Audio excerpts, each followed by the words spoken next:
Increase ہوگا.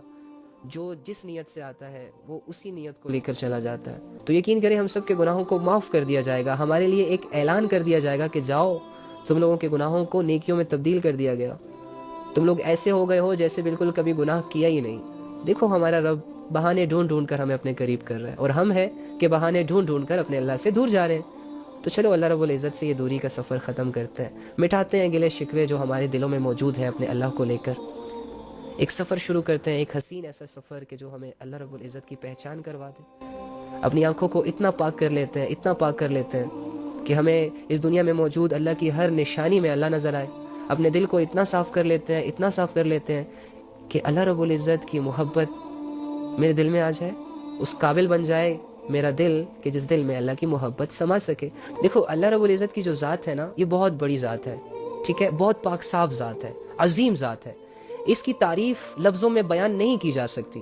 یہاں تک کہ ایک مثال قرآن میں بھی آتی ہے کہ اگر یہ ساری مخلوق اللہ کی تعریف لکھنے کے لیے بیٹھ جائے اور ان سمندروں کو سیاہی بنا دیا جائے، یعنی انک بنا دیا جائے، اور ان درختوں کو کتنے billions trillions of trillions tree ہیں اس دنیا میں، اگر ان سب کو پین بنا دیا جائے اور یہ ساری مخلوق اللہ کی تعریف لکھنے لگ جائے کہ اللہ رب العزت کیسا ہے، ذات میں کیسا ہے، اس کی صفات کیسی ہے، وہ رحمتوں میں کیسا ہے، وہ محبتوں میں کیسا ہے، وہ حسن و جمال کمال میں کیسا ہے، تو یہ سیاہی خشک ہو جائے گی، یہ قلم ٹوٹ جائیں گے، ختم ہو جائیں گے، لکھ لکھ کے گھس جائیں گے، اور اللہ رب العزت کی تعریف کا ایک ذرہ ادا نہیں ہوگا. تو امیجن اللہ رب العزت ہماری سوچ سے بھی زیادہ ایک بڑی ذات ہے، ہم نے اسے چھوٹا بنایا ہوا ہے اپنے لیے، اور یہ ہماری بے وقوفی ہے کہ ہم نے اللہ کو چھوٹا اور دنیا کو بڑا بنایا. معاذ اللہ، ایسا نہیں کہنا چاہیے، کیونکہ اگر زندگی میں اللہ بڑا ہوتا تو ہمارے سامنے ہر گناہ سے بچنا آسان ہوتا، ہم گناہوں کے قریب نہ جاتے. کیوں؟ کیونکہ اللہ بڑے ہیں، اللہ کی ذات بڑی ہے، اللہ کی نظر ہے مجھ پہ، میں اللہ کے سامنے گناہ کیسے کر سکتا ہوں؟ تو اس کنسیپٹ سے اگر میں خالی ہوں تو ڈیفینیٹلی اللہ کی بڑائی میرے دل میں نہیں ہے، اللہ کی معرفت میرے دل میں نہیں ہے، جس کی وجہ سے شیطان اس چیز کا مکمل طور پر فائدہ اٹھا رہا ہے اور مجھے گمراہیوں کی طرف بہت ایزیلی لے جاتا ہے، مجھے گناہوں کی طرف بہت ایزیلی لے جاتا ہے. تو بات یہ ہے کہ اللہ کی محبت کو اس پوری دنیا میں سمایا نہیں جا سکتا، اللہ کی ذات کو اس پوری کائنات میں، یونیورس میں سمایا نہیں جا سکتا، لیکن اللہ کی ذات ایک مومن کے دل میں سمائی جا سکتی ہے. اللہ کی محبت ایک مومن کے دل میں لائی جا سکتی ہے. اور مومن کون ہے؟ آپ اور میں ہیں. فی الحال زبانی مومن ہیں، لیکن اپنے اعمال کے ذریعے سے ہم ریئل مومن بھی بن سکتے ہیں. چلو 50% تک اگر پہنچ گئے نا تو ہماری کامیابی ہوگی، 100% تک تو نہیں جا سکتے. اللہ لے جائے تو مشکل نہیں ہے، لیکن ہم سٹارٹ تو لیں. آج اگر ہم 10% پر ہیں تو ہمیں یہ چاہیے کہ ہم کل اتنی محنت کریں کہ ہم 20% تک چلے جائیں، پھر 30%، پھر 40% اینڈ 50%، اور اس قابل بن جائے کہ جب اللہ کے سامنے کھڑے ہوں تو ڈر نہ لگے. اس قابل بن جائے کہ جب اللہ کے سامنے کھڑے ہوں تو ہمارے پاؤں جو ہیں وہ کانپ نہ رہے ہوں. اس قابل ہم اپنے آپ کو بنا لیں کہ جب اللہ کے سامنے کھڑے ہوں تو اللہ کی رحمت سے مایوس نہ ہو جائیں.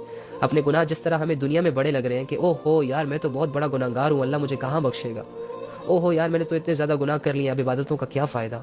یہ اللہ رب العزت سے مایوسی کی ایک صفت ہے.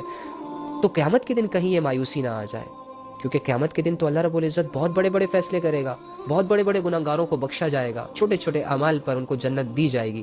لیکن اگر ہماری زندگی میں ایسے چھوٹے اعمال بھی نہیں ہوں گے تو ہم کتنے لاپرواہ ہیں، اور ہم کتنے بے پرواہ لوگ ہیں، اور اس کے علاوہ ہم کتنے کمعقل لوگ ہیں کہ اللہ رب العزت ہمیں چھوٹی چھوٹی نیکیوں پر جنت دینا چاہ رہے ہیں. کیا ہے کہ ہم بڑے بڑے گناہ کر کے اللہ کی جہنم کو خریدنے پر تلے ہوئے ہیں. تو یہ ہماری بے وقوفی ہے. ہم نے بے وقوف نہیں مرنا، ہم نے ایک عاقل، ایک میچور پن دکھا کر مرنا ہے. اور میچور پن یہی ہے کہ انسان کے سامنے جب بھی اللہ کی فرمانبرداری اور نافرمانی کا نقشہ آئے تو بھلے اس کا نفس نافرمانی کی طرف اسے لے جانے کے لیے پیچھے سے دھکے دے رہا ہو، یا شیطان اس کے پاؤں میں رسیاں ڈال کے اسے اپنی طرف کھینچ رہا ہو، اگنور کریں، ہمت کریں، کامیابی کے راستے کی طرف جائیں، نیکی کی راہ کو چنیں. یہ ہوتا ہے ایک عقل مند انسان. بچوں کی طرح اپنی زندگی مت گزاریں جو لالی پاپ سے گزارا کرتے ہیں. بالکل اپنے آپ کو اللہ کو سونپ دیں، بالکل اپنے ٹرسٹ لیول کو اپنے اللہ پر اتنا ڈیولپ کر لیں کہ آپ کو چلتے پھرتے اٹھتے بیٹھتے کچھ بھی کرتے وقت اللہ رب العزت کم سے کم یاد آئے. اور اس کا ایک آسان حل یہ ہے، لا الہ الا اللہ وحدہ لا شریک لہ لہ الملک ولہ الحمد یحیی و یمیت وہو علی کل شیء قدیر. آپ نے یہ نیٹ پر سرچ کرنا ہے اور اس دعا کو، اس اذکار کو یاد کرنا ہے، اور ڈیلی بیسس پہ آپ نے 100 دفعہ پڑھنا ہے ایزیلی. صبح اٹھو 10 دفعہ پڑھ لو, دن کو 10 دفعہ پڑھ لو, ہر نماز کے بعد 20 دفعہ پڑھ لو, کچھ بھی, چلتے پھرتے پڑھ لو, ڈرائیونگ کرتے ہوئے پڑھ لو, لکھتے لکھتے پڑھ لو, سوتے سوتے پڑھ لو, کچھ بھی کر کے یہ 100 دفعہ ضرور پڑھنا ہے آپ لوگوں نے. آج سے اپنی زندگی کا یہ روٹین بنائے, یہ عمل ہے. اور فرماتے ہیں حدیث کی کتابوں میں آتا ہے کہ جب کوئی شخص 100 مرتبہ یہ کہتا ہے نا, لا الہ الا اللہ وحدہ لا شریک لہ لہ الملک و لہ الحمد یحیی و یمیت وہو علی کل شیء قدیر, تو فرماتے ہیں کہ یہ جس دن یہ پڑھ لیتا ہے نا, تو اس دن اس سے زیادہ عمل کرنے والا صرف وہی شخص بچتا ہے جو یہ کلمات زیادہ بار پڑھ لے. یعنی دنیا میں جتنے بھی لوگ ہیں, وہ جو بھی عمل کر رہے ہیں, جتنی بھی بڑی بڑی عبادتیں کر رہے ہیں, یہ شخص جس نے 100 دفعہ یہ تسبیح پڑھی, یہ اس سے بہتر ہے. ہاں, اب اس کو وہ کراس کر لے گا جو 110 دفعہ پڑھے, 120 دفعہ پڑھے, تو یہ ایک مقابلہ ہوتا تھا. یقین کریں, کہنے کا مقصد صرف یہ ہے کہ ہمارے صحابہ میں دین کو لے کر مقابلے چلتے تھے, مقابلے کیا کرتے تھے ایک دوسرے سے اعمال میں, کہ جب دیکھا کرتے تھے نا ایک صحابی کو کہ یار یہ تو اللہ کے راستے میں بڑے مال خرچ کر رہا ہے, پیسے خرچ کر رہا ہے, تو حسرت کرتے تھے کہ کاش اللہ مجھے مال دیتے تو میں اس سے بھی زیادہ خرچ کرتا. اسی طرح وہ یہ چیز ان کو بہت آگے تک لے گئی. ٹھیک ہے, جیسے کہ عمر رضی اللہ تعالیٰ عنہ دیکھو مقابلہ کر رہے ہیں کس سے, ابو بکر رضی اللہ تعالیٰ عنہ سے. ابو بکر رضی اللہ تعالیٰ عنہ اللہ پر اتنا زیادہ توکل کرتے تھے کہ جب بھی کوئی اللہ کا حکم آتا فوراً کرتے تھے, کوئی سوال نہیں, کوئی جھجک نہیں, کوئی کنفیوژن نہیں. اللہ کا حکم ہے, جی اللہ کا حکم ہے, اوکے جی یہ لو. یہ معاملہ تھا ابو بکر رضی اللہ تعالیٰ عنہ کا. تو حضرت عمر رضی اللہ تعالیٰ عنہ ان سے اعمال میں بڑھنے کی کوشش کرتے تھے لیکن کبھی نہیں بڑھ پاتے تھے. حضرت عمر رضی اللہ تعالیٰ عنہ 40ویں نمبر پر مسلمان ہوئے تھے. جب اسلام پھیل رہا تھا آہستہ آہستہ, تو اس کا جو نمبر تھا, اس نے 40ویں نمبر پر کلمہ پڑھا تھا اور یہ مسلمان ہوئے تھے. ابو بکر رضی اللہ تعالیٰ عنہ کا نمبر پہلا تھا, لیکن اس 40 نمبر والے نے پہلے نمبر والے سے مقابلہ کیا تو دیکھو چوتھے نمبر پر آ گئے. تو اسی طرح دنیا کے معاملے میں اپنے سے کم لوگوں پر نظریں رکھیں اور دین کے معاملے میں اپنے سے اوپر والے لوگوں پر نظریں رکھیں, تاکہ آپ کا شوق بڑھتا رہے. تو 5 وقت کی نماز زندگی کا اصول بنائیں, قرآن کی تلاوت کے لیے 5 منٹ نکالیں, اور اللہ کی عبادتوں کے لیے اپنے آپ کو ہمیشہ تیار رکھیں کہ جو بھی عبادت سامنے آئے گی کر گزروں گا. اور اپنے آپ کو, اپنے نفس کو کھلا مت چھوڑیں, اپنے نفس کو پالیں مت. ایسے اعمال مت کریں جو تمہارے نفس کی خوراک بنے, ایسے گناہ مت کریں جو تمہارے نفس میں جو تمہاری نفس کی خوراک بنے, اور تم وہ گناہ کرو تمہارا نفس اس سے پلے اور اتنا طاقتور ہو جائے کہ پھر تم نفس کے غلام بن جاؤ. تھوڑا نفس کو بھوکا رکھو, گناہ نہ کرو.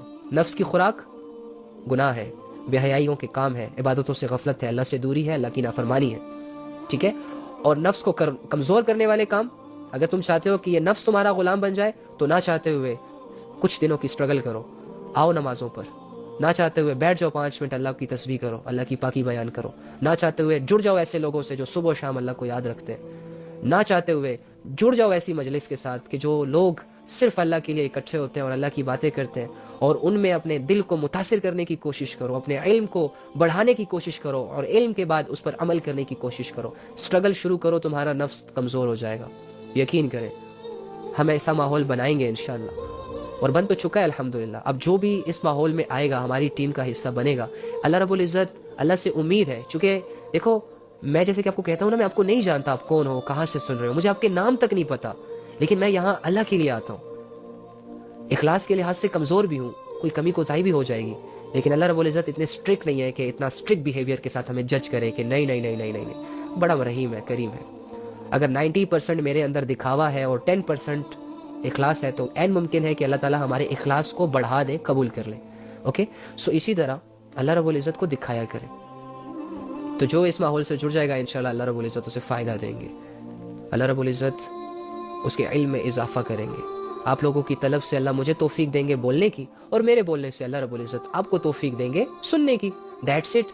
1 گھنٹہ 2 گھنٹہ اگر ہم اللہ کے لیے نکال رہے ہیں تو یقین کریں یہ وہ وقت ہے کہ جس وقت پر ہمیں افسوس نہیں ہوگا قیامت کے دن. یہ وہ وقت ہے کہ جس وقت پر ہمیں فخر ہوگا. یہ وہ وقت ہے کہ جس وقت سے اللہ رب العزت ہماری جنتوں کے درجوں میں اضافہ کر رہے ہیں. اور اللہ رب العزت خود قرآن میں واضح ارشاد فرما رہے ہیں کہ بھائی اللہ کو یاد کیا کرو رات کے آخری حصوں میں.